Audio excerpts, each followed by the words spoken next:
Muchísimo Eugene, another video from Exit Strategy. Welcome.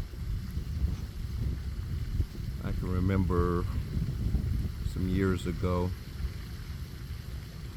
shortly probably after the pandemic, when the country was opened back up and people were allowed to go out to some degree.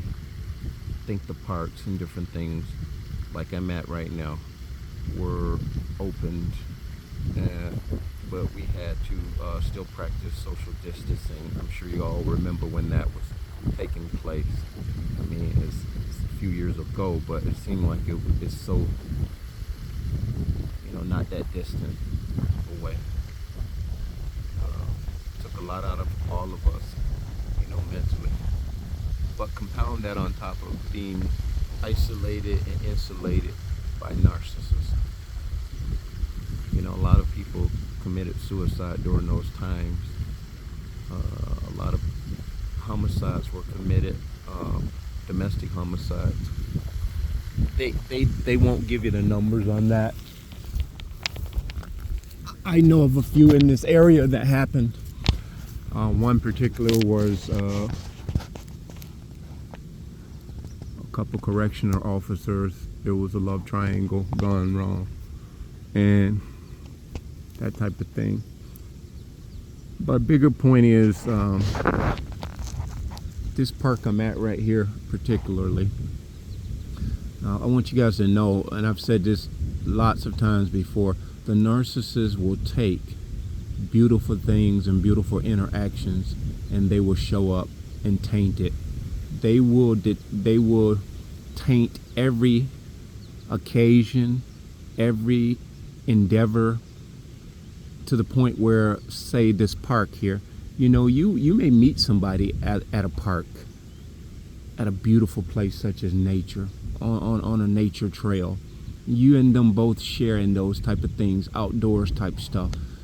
But if you've met a narcissist on the trail or at a park or in some capacity where it was, let's say, jogging trail, and that's what you like to do. If you met a narcissist in that capacity, looking back at that situation now, it makes you almost want to puke and not even just want to entertain the thought of, ever meeting someone in an environment like that anymore. But I'm here to tell you, it doesn't matter where you met them at. Don't let them stagnate you, or don't let them douse your hopes and the desires that you have for living your life in a very tranquil, therapeutic way. The things you did before you met them and the places you were doing them before you met them, they just showed up in those capacities because that's just where they lurk. They lurk in places of peace, tranquility, solitude, serenity. You'll find them in AAs. You'll find them in NA meetings. You'll find them in churches. You'll find them in autistic awareness meetings. I've talked about this stuff. But back to point, I remember this park, particularly a few years ago. I've been coming here for many years, probably a decade or more. It's one of the better parks. And it's big. It's a big park. Lots of room for many people to be out here without crowding each other. But I met an individual here, and I'll never forget it. And I'm going to show you, be on guard when you meet people in good places that have bad intentions. I saw this individual and she was clutching a Bible.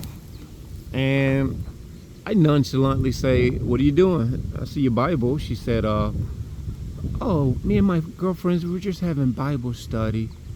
And so she led me to believe they came to the park to have Bible study on a regular basis. Off the bat, even before I awakened to narcissism, I looked at this individual and I saw. Looked like you were a sniper.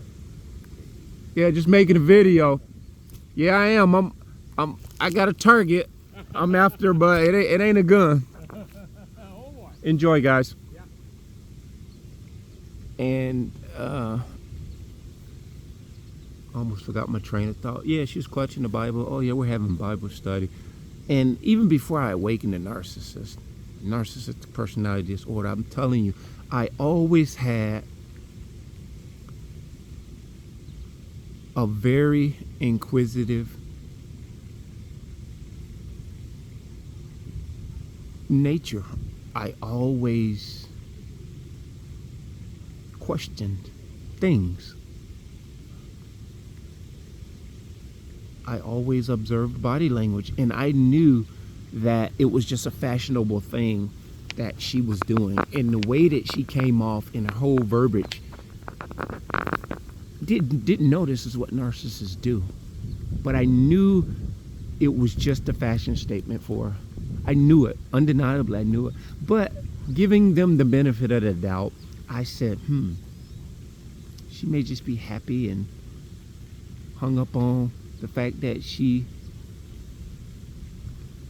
is a Bible-believing human being and just, bouncing around on cloud nine. I've been there. We've done it. The zealousness. Not knocking it, but sometimes you can bounce around and it's an illusion that you yourself are up under. Because when things get real in life, you find out where your faith really lies. Living proof. Then you got to dig deep. But that's not here nor there. So I met her.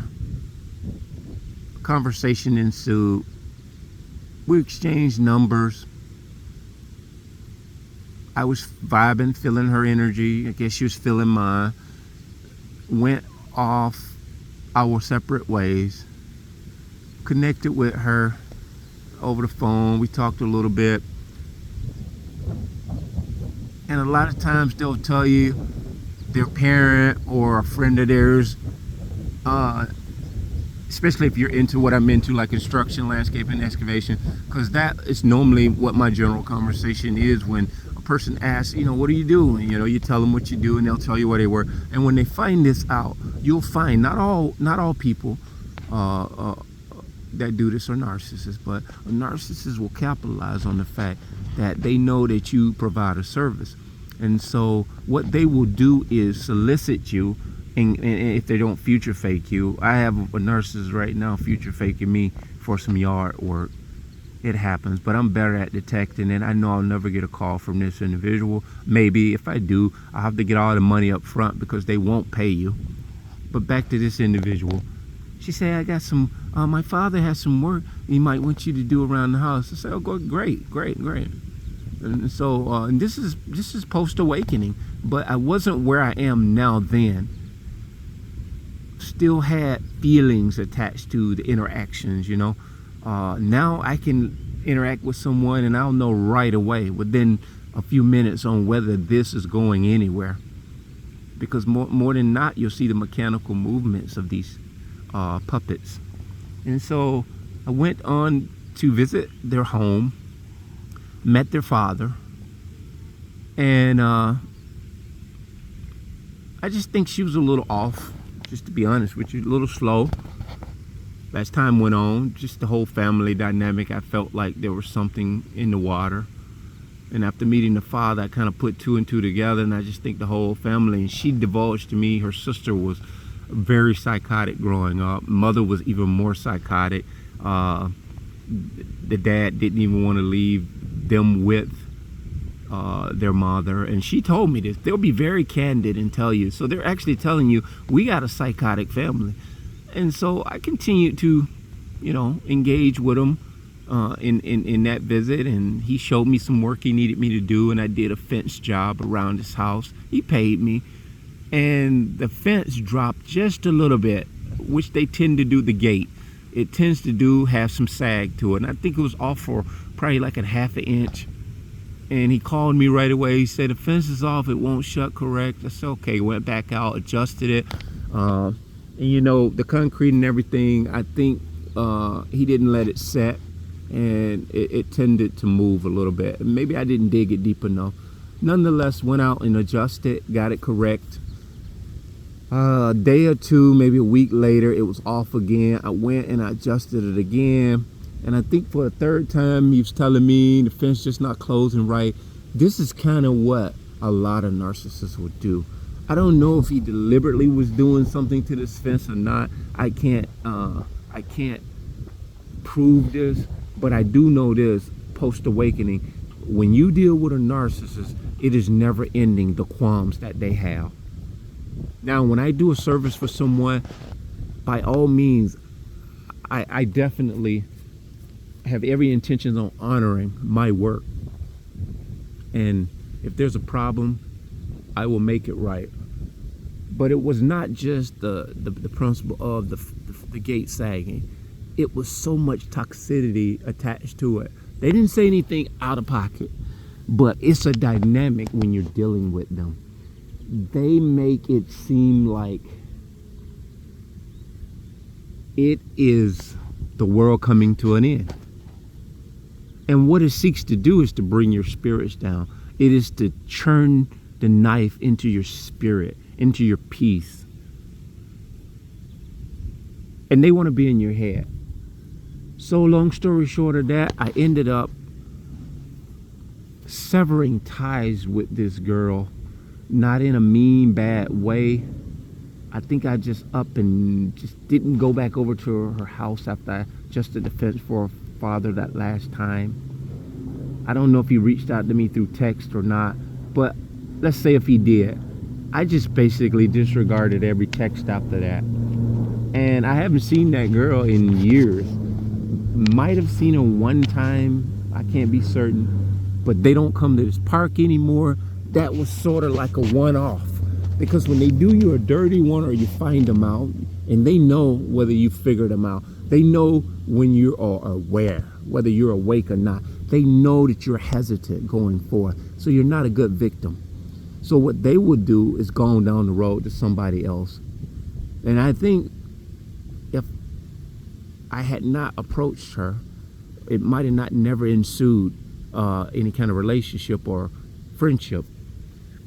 Although they were giving me the eye, so they do less. They're counting on an empath to do all the leg work. All they got to do is give you the eye. If it's a man, give you the eye.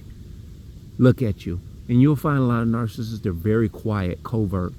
And you'll see them, the guys, they'll be with the most beautiful women you'd think on planet Earth. But if you look at that woman very closely, she's not even behaving in her own personality. You can see where that male narcissist has her under his realm, and vice versa. You'll see that male, he's a shell of himself. He's not really moving under his own power. He's moving under her spell. So this is what I wanted to talk about in this video, guys. The parks, the walking trails, beautiful places of serenity, but be on guard. As I've said before in other videos, they would take the most beautifulest thing in the world and they would taint it. They will show up and get in the midst of beautiful people and just corrupt it. So keep that in mind. Be very vigilant, be very aware, and stay awake. That being said, bless.